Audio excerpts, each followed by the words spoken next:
आगाज़ हो रहा है करबल की कहानी का। ये मुहर्रम का महीना है और जिसकी 10 तारीख दीन इस्लाम में मुहर्रम का महीना कैलेंडर का पहला साल होता है। जैसे अंग्रेजी में जनवरी का महीना पहला साल होता है, इसी तरह उर्दू, अरबी और फारसी में मुहर्रम का पहला साल का महीना जो है वो होता है। इसमें सबसे गजब ये हुआ कि इमाम हुसैन अलैहिस्सलाम जो हजरत मोहम्मद के नवासे थे, उनको करबला में घेर कर ले आए और उनको पूरे परिवार को करबला के मैदान में शहीद कर दिया। ये ऐसा दर्दनाक और गजबनाक वाक़या था जिसने पूरी दुनिया को हिलाकर रख दिया, और उसी की याद में हम ये मुहर्रम मनाते हैं।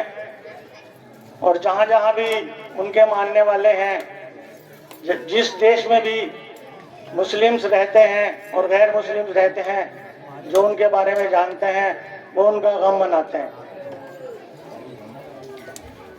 हजरत मोहम्मद मुस्तफ़ा सल्लल्लाहु अलैहि वसल्लम, जिन्हें हम प्रॉफिट मोहम्मद भी कहते हैं, बाहुक्म खुदा दीन का इस्लाम कर रहे थे, दीन इस्लाम फैला रहे थे। जब आपके खानदान वालों को ये इल्म हुआ कि ये अपना एक मजहब अलग से दीन इस्लाम चला रहे हैं, तो आपके मुखालिफ हो गए और उन्हें मक्के के अंदर चैन से न रहने दिया। एक वक्त ऐसा आया कि उन्हें मक्का छोड़ना पड़ा और वो यसरब की तरफ चले गए, वो यसरब जिसे आज मदीना कहा जाता है। वहां पहुंचने के बाद जब उनके मुखालिफों को, बनी उमैया के लोगों को यह पता चला कि मदीने में दीन इस्लाम फल फूल रहा है, तो उन्होंने इरादा करके सब इकट्ठे होकर मदीने पे हमला कर दिया। मदीने से बाहर एक कुआं था जिसका नाम बदर था।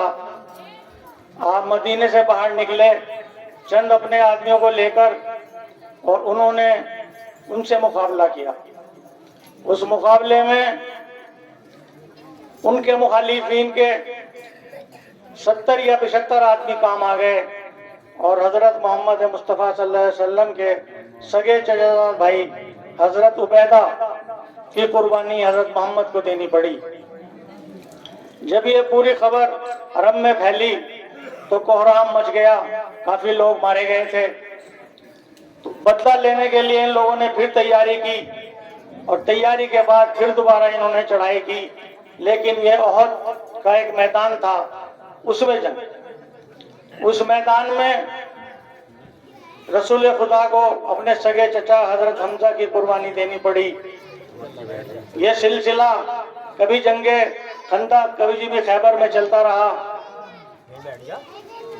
प्रॉफिट मोहम्मद के इंतकाल के बाद जब खलीफाओं का दौर आया, और खलीफाओं के दौर के बाद वे लोग जिन्होंने मक्के में फर्जी इस्लाम कबूल कर लिया था और तरह तरह की धर्म में तब्दीली करने लगे थे, मुकाबले के लिए आए।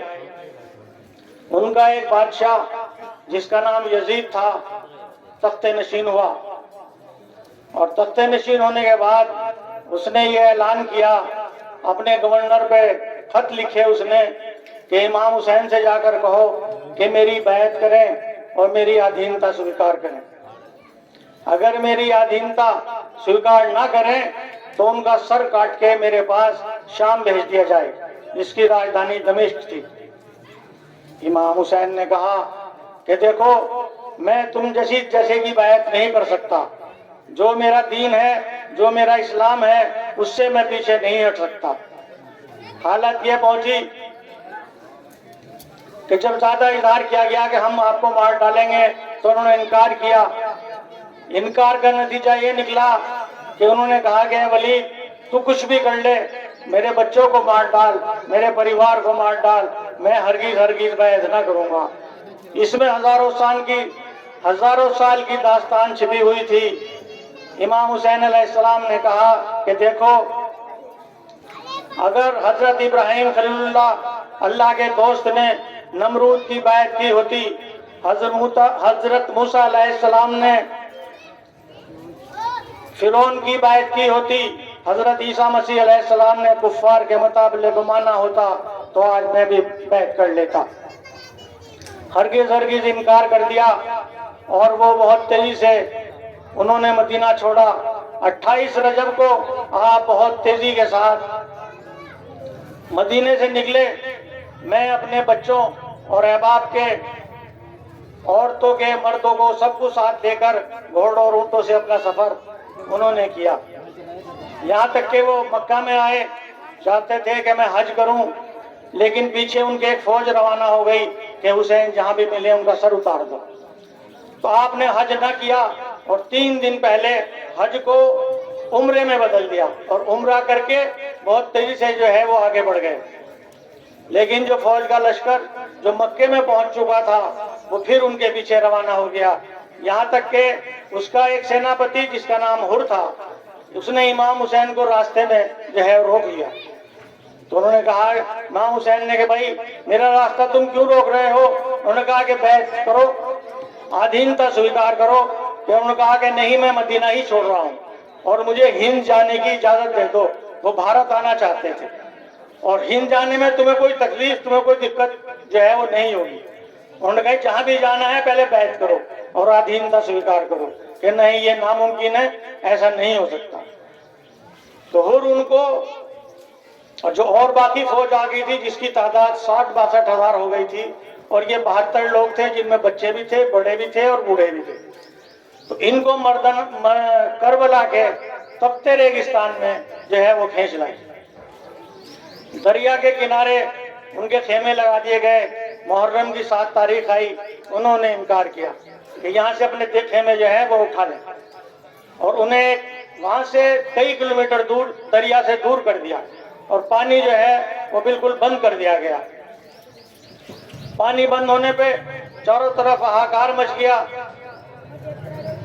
एक एक करके जाते रहे। आज का दिन आया आशूर का, और आशूर के दिन उनको जो है वहां लड़ाई के लिए उकसाया गया। वे पानी के लिए जाते और कत्ल कर दिए जाते। जब कोई बाकी न रहा, तन्हो तन्हा इमाम हुसैन रहे, तो उन्होंने एक आवाज लगाई, है कोई मेरा मददगार, है मेरा कोई यासिरो मददगार जो मेरी मदद के लिए आए। आज मैं तना खड़ा हूँ। अपने मरे हुए भाइयों को आवाज दी, अपने मरे हुए भतीजों को आवाज दी कि कहाँ हो तुम, आओ मेरी मदद के लिए आओ। तो एक छोटा बच्चा जिसकी उम्र 6 महीने थी, उसने अपने आप को झूले से गिरा दिया और उसकी आवाज सुनकर बच्चे की औरतें उसके पास गईं और बच्चे को लेने के लिए इमाम हुसैन आए और उसके अपने हाथों पे उसको बुलंद किया। क्या फौजेश किया, देखो, हो सकता है मैंने कोई खता की हो, मेरे किसी भाई ने खता की हो, लेकिन ये छोटा बच्चा है, अभी बोल नहीं सकता, चल फिर नहीं सकता, तो 2 बूंद पानी ही इसे पिला दो। लेकिन उन्होंने पानी ना पिलाया। और जो सबसे बड़ा तीरंदाज था, जिसका नाम हुरमला था, उसने एक तीर उस बच्चे की तरफ छोड़ा और उस बच्चे की गर्दन पे लगा और वो बच्चा भी शहीद हो गया। जब कोई बाकी ना रहा तो इमाम हुसैन अलैहिस्सलाम एक बार फौज अशकिया के सामने आए, घोड़े पर सवार हुए। क्या फौजी अशकिया, तुम्हारा इतना बड़ा मजमा है, ये देखो मेरे ज़ेरे रान मैं जिस पर बैठा हूँ ये प्रोफेट मोहम्मद का घोड़ा है, मेरे दोस्त पर पैगंबर खुदा की अबा है, मेरे सर पर रसूल अल्लाह का अमामा है। मैंने क्या हराम को हलाल या हलाल को हराम किया है, या मैंने कोई शरीयत में तब्दीली की है? फिर तुम मुझे क्यों मारना चाहते हो? मुझे छोड़ दो, मैं अब भी हिंद चला जाऊंगा। लेकिन इसका जवाब तीरों तलवारों से दिया गया और ये कहा गया कि हमें जंगे बदर, जंगे खैबर, जंगे खंदक का बदला लेना। आखिरकार इमाम हुसैन को तैश आया। उन्होंने कहा कि तुम मेरी मजलूमी और बेकसी के सबब मेरा आप बहादुरी भी आज देख लो। उन्होंने एक बार की हमला किया, उस हमले में त्राही त्राही मच गई। आखिरकार इमाम हुसैन से रुका न गया, घोड़े पर इतने तीर लगे जिसका आज हम ये दुलदुल के नाम से निकालते हैं, और वो शहीद जो है वो हो गए। जो ताजिया हम निकालते हैं जहां वो दफन हुए थे, ये वही जगह है, उसकी नकल हम ये लोग निकालते हैं जो ताजिया हम बनाते हैं। और जो अलम है ये उस वक्त उनके फौजों के निशान होते थे, वो झंडे का जो ये निशान है अलम का, ये हजरत मोहम्मद मुस्तफ़ा सल्लल्लाहु अलैहि वसल्लम का इस्लामी निशान है। आज इस वाक़े को 1387 साल और 10 दिन हो गए। आज इस वाक़े को 1387 साल और 10 दिन हो गए।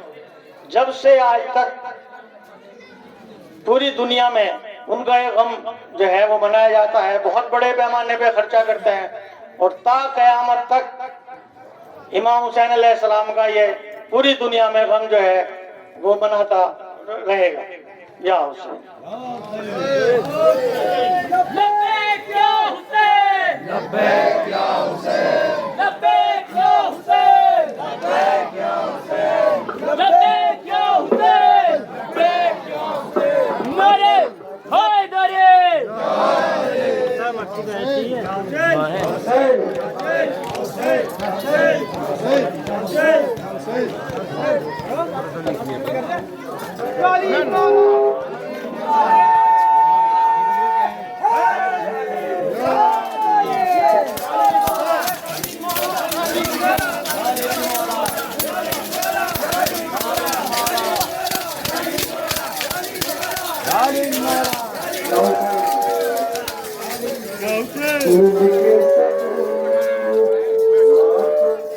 शाफिर करे मिलके